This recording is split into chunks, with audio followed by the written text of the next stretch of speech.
I got involved here in 1974 with the club. I used to come here as a kid. I saw Jerry Lewis on stage here. As a customer here at the Redford Theater, I find myself staring mostly at the decor than I do watching the movie. The edgings and the lines and all of the pictures are so pretty that I sometimes don't even know what movie that I'm watching by the time I'm finished with the performance of that day.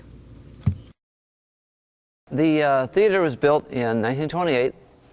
The original design was started in 1923, and it was brought up by the Redford Businessmen's Association. They wanted to build a theater here to bring tourists to the neighborhood.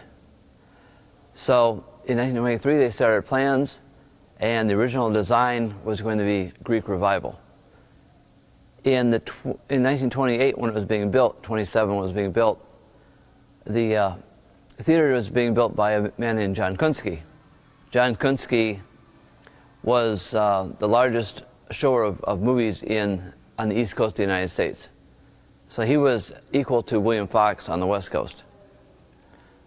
So they were building this theater as Greek Revival, and he got a card from his daughter, who was touring Japan, and said, "Hey Dad, we should have a Japanese theater in your chain." And at that point he said, "Oh, that's a good idea," and this theater became a Japanese playhouse. That's why we have all the Japanese decor in the building. It opened up in January 27th, 1928, and had the original pipe organ. It still has the pipe organ here.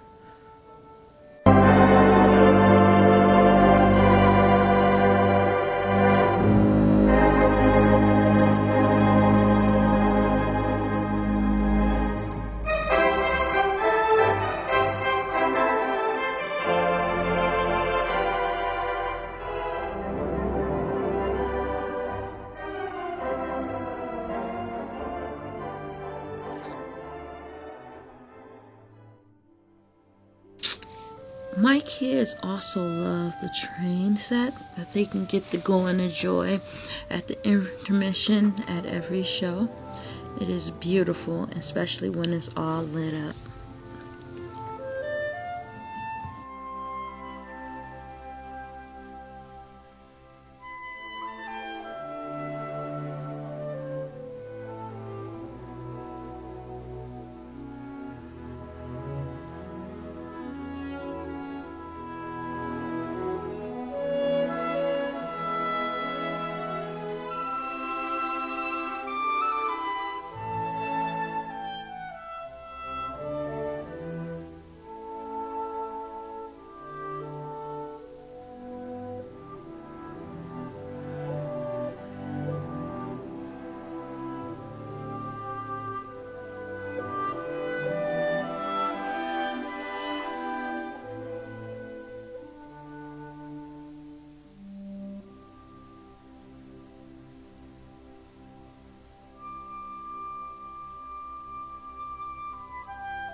They did vaudeville, showed silent films, and the theater ran as a Japanese inspired movie theater up until the 40s, when we were involved in World War II.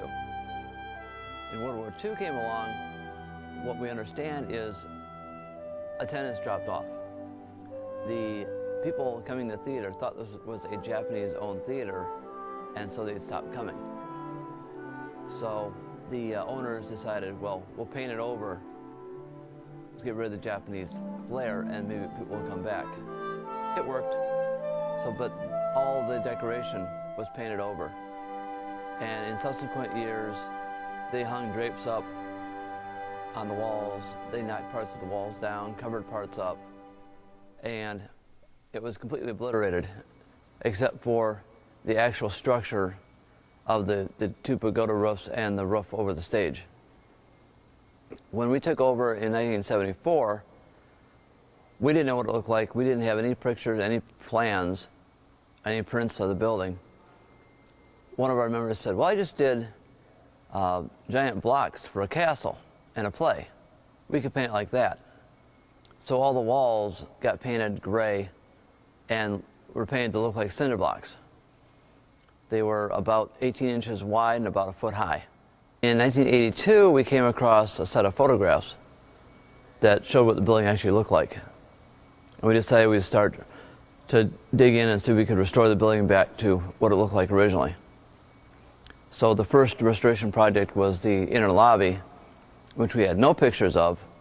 So we got paint stripper and we started stripping the walls down and found original colors, original designs, and we went from there to explore the whole building, strip it down, copy all the original stencil work, reapply it all, and restore it back to what it was in 1928. About 13 years ago, we started our seating project. We had been saving money up over the years to replace the seats that were in here. They were from a theater called the Tower Theater in nearby downtown, not downtown, but nearby Detroit. So the Tower Theater seats had been installed here. They were yellow and blue and ugly. And we got with a company called Country Roads, who manufactured seating of old theaters, what they call restoration seating.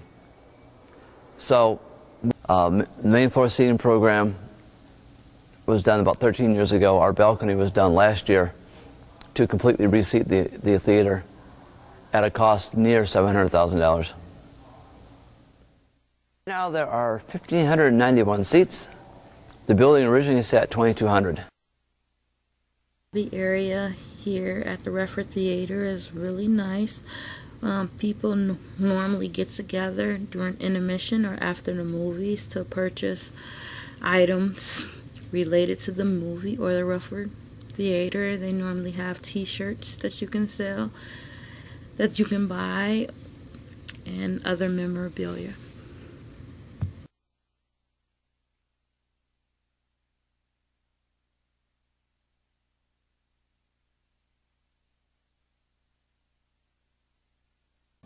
A t-shirt counter and a 50-50 every weekend. T-shirts are with our logo on it. And we also have a gentleman named Larry the T-shirt guy who does custom t-shirts for almost every movie. And he can make you up anything you want that day. 13 years ago, we were experiencing 250 people for a weekend, 300 people for a weekend. Now our average weekend is 800 to 1,000. So you can go on our website at redfordtheater.com, theater spelled R-E, or you can go to our telephone at 313-537-2560 and get information that way. Check us out on Facebook and online, and we're modern and old. Yes, the theater's available for special events. We do birthday parties, weddings here, plays, concerts, all kinds of different events happen on our stage and in the theater. And you can get contact off of our website for a gentleman named Steve Overstreet, who does our rental business. Or if you come to the theater, you can pick up a flyer with his phone number on it. The Redford Theater is a 501c3 nonprofit corporation owned and operated by the Motor City Theater Organ Society. Our goal is to save theater pipe organ.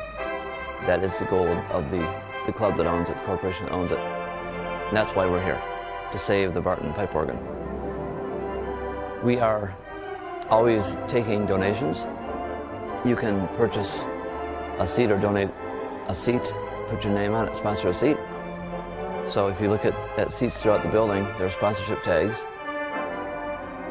We are fully tax deductible, so you can take that off your taxes. And the benefits of worthy cause. Us.